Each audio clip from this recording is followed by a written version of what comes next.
Hello everyone, Giltar here with a video on the series finale of Transformers Prime. Before I go on any further, I do want to give you guys a spoiler alert. This video will cover parts of the episode and I guess reference certain things in the series that if you haven't seen them before, well, obviously it's a spoiler. I also am directing this video towards fans of Transformers Prime.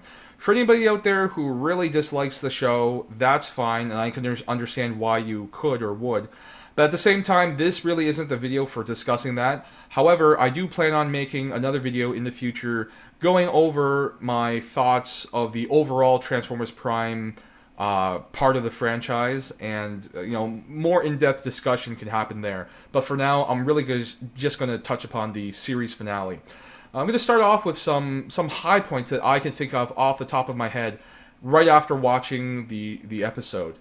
First of all, I really like seeing Optimus Prime having a brief but extremely effective moment as a truly military commander of the Autobots. Optimus Prime has been shown as a commander in the series before, but it really didn't ever make the same impact as it did in the series finale, which is definitely appropriate. I like seeing the Autobots acting as a cohesive team.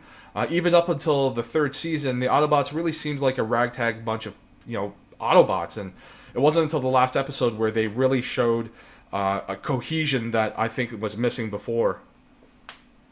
Next up would be Jack, Raph, and Miko. I like the fact that the human cast members had a significant role in this series finale episode in taking down Soundwave in a very imaginative way. I think a lot of people, myself included, were not a big fan of like the heavy human emphasis in the first season, and so it was nice to have that drop off in the second season. But in the third season, you really saw an absence of the human factor, and personally, I thought that was a bit detrimental. I think if you're going to have the series set on Earth involving human society, you should have a little more interaction with the human characters. Regardless, moving on to the next point, Ratchet. I really like seeing Ratchet spend some significant time outside of the headquarters role that he always is in. I like seeing Ratchet actually take a stronger, more significant role in the plot at the end of the series. That was really nice to see. I also like the way that Ratchet stepped up to fight Shockwave, and he was full of fighting spirit and fire, but at the same time, I liked how the depiction of Shockwave was believable in that despite Ratchet's enthusiasm and his determination to stop the Decepticons, there's no question about it, Shockwave is the superior combatant. And there was no way that Ratchet would have been able to take him down by himself. Speaking of which, I really liked how Bumblebee had a bit of a few moments actually to shine. I liked how he was the one who gave Shockwave the KO punch in his face, or in his lens, so to speak. I liked seeing that from Shockwave's perspective and actually seeing a crack go over the display. I also liked the fact that Bumblebee was the one who took down Megatron, who was the one who basically snuck up and did the fatal blow. That was really cool. I love Will Friedle as Bumblebee. I thought that was an excellent choice. It's a shame that Bumblebee didn't talk up until the last episode of the show. I'm not a fan of the concept of the beeping Bumblebee as a sort of R2-D2 pet dog analog. I thought it's such a patronizing role to be in, and it's kind of ridiculous, but it is what it is, I suppose. Finally, Knockout's attempt at defecting to the Autobots at the end was hilarious. That was just so funny to me. I'm a fan of the Knockout character, and I thought it was a perfect direction to take with the character at the end there. But to even make it even funnier, I loved how Miko, wearing the Apex armor, basically answered Knockout by literally knocking him out with a big left straight punch to the face. I thought that was quite funny as well. I did have one issue with the finale. I didn't like the whole cheap trick of using a life-threatening scenario for Bumblebee, only to have him healed literally a moment or two later. The dramatic tension that was raised by that didn't have a chance to pay off. So again, it's a cheap trick. I don't like those things in creative endeavors, like in writing, for example. I just think it's cheap. So aside from that, everything else I really enjoyed about the finale. I do have two questions though, and I might have more later on. But for now, I have to wonder, where will the Dark Energon Saber land since it fell from Megatron's hand and it apparently is dropping towards Earth. And how much damage would it do once it makes landfall? I think that'd be pretty devastating. And the same thing goes for Megatron's body. I mean, like, where is that going to end up, and how much damage will that do once it hits the ground? For a couple of extra final thoughts on the series finale episode. First of all, I liked how things were sort of wrapped up with the humans having moments with their Autobot partners, their teammates.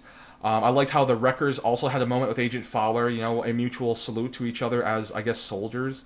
My favorite moment, though, was definitely Raph's and Bumblebee's.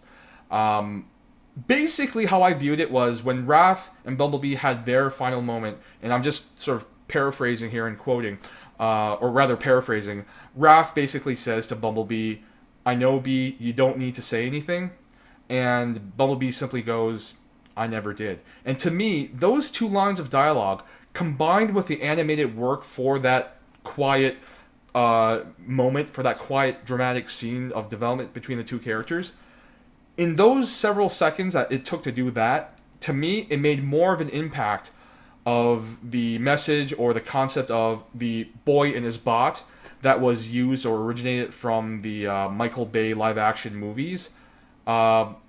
It was more impactful and more effective here in the cartoon than it was in any of the 3 live-action movies, either separately or combined. And I think that's really telling because a lot of people don't consider animated work, cartoons, as something to be of validity.